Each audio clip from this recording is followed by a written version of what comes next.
luego solo con los pies, por eso digo que podéis sentaros, luego solo con la cara, siempre mirando para el espejo, y luego utilizaremos todo el cuerpo. Vamos a dar una serie de emociones o estados de ánimo. Os los voy a decir que son: estoy triste, estoy alegre, soy feliz, me siento sexy, estoy arrepentido, estoy arrepentido,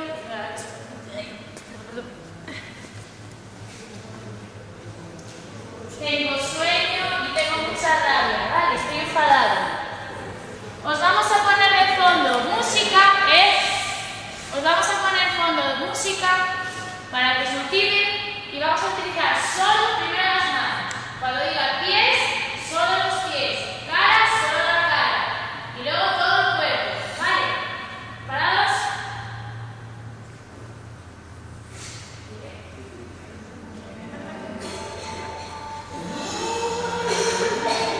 Solo las manos. Venga, de las emociones que os dije, la primera es decir la música. En este caso, estoy enfadado, estoy arrepentido.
con el objeto y decir ¡ah! ¡Estoy muerto!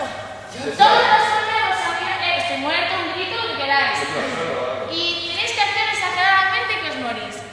Es importante lo del estoy muerto, el grito, lo que queráis, para que todo el mundo veamos cómo se muere. ¿Vale?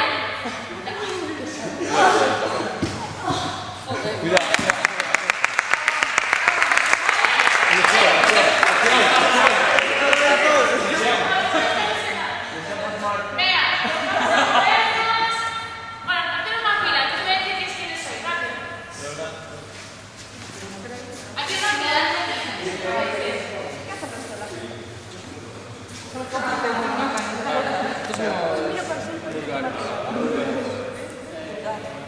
Paso.